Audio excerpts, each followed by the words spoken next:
Hey everyone, today's video we're going to look at the different types of immunity that we can acquire through different means, not just what our own immune system can provide us.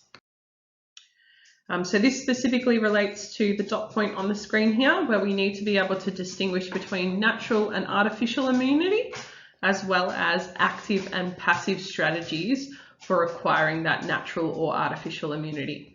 So let's have a look at those a little bit closer now. Before we continue any further, I'd just like you to pause and think for a moment about the words that are on the screen here. You've all heard the word active and passive before, so have a think about what those words mean to you. And then also think about the words natural and artificial.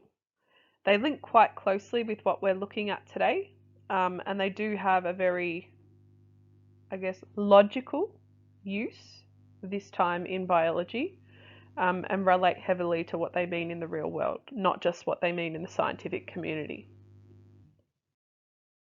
When we're classifying someone's immunity or looking at what type of immunity a person has, we are looking at how is it that the antibodies became present to fight that foreign antigen or that pathogen that has entered their system. So how was that third line of defense response generated, if it was generated? Where have those antibodies come from? So we can, break it into two branches to begin with. The first one being active and the other one being passive. So we're identifying whether it's the individual's own immune system that is generating the antibodies, which is an active immunity, their own system,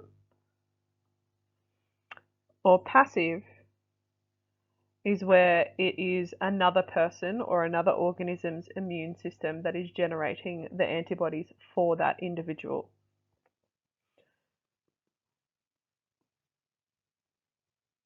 So they get those antibodies from an external source.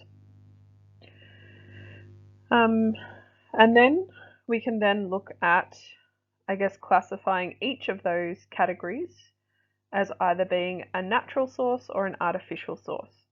So if we're looking at active immunity, someone's natural active immunity would be what we would expect someone to have by being naturally exposed to a pathogen and their immune system naturally responding to it, just like we've been talking about in class up until this point.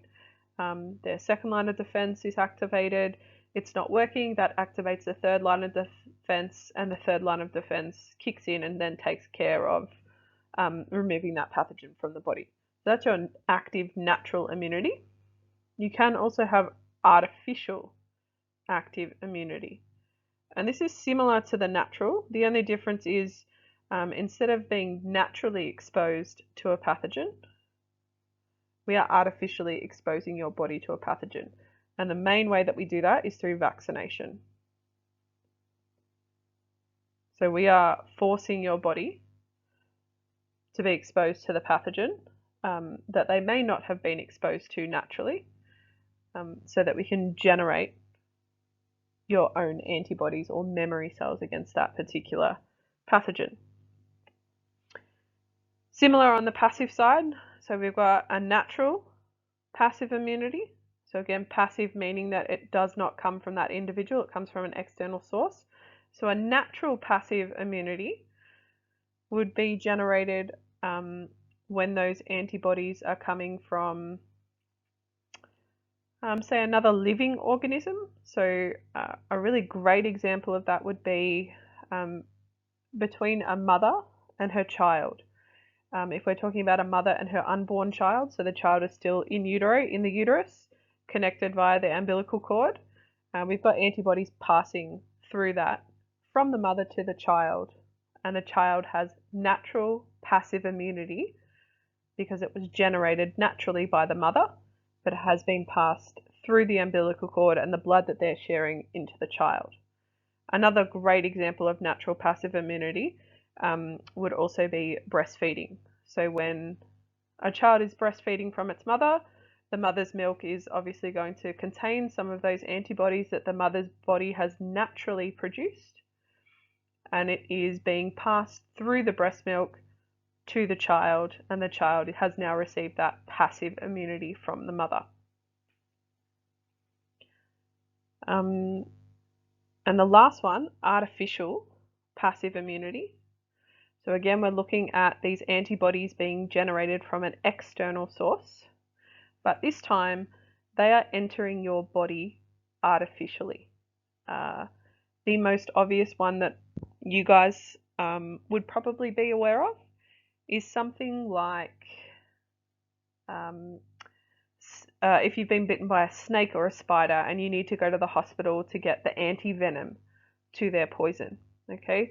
If that ever happens to you or someone you've known who has experienced this, they're actually getting injected with a dose of pre-made antibodies that are artificially being injected into that person's body, okay?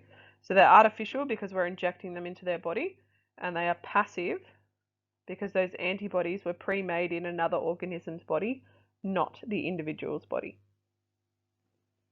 As you go through the next couple of slides, you'll see some of those examples that I've just spoken about in a little bit more detail. Feel free to ask questions in class if you're unsure of anything that I've said so far.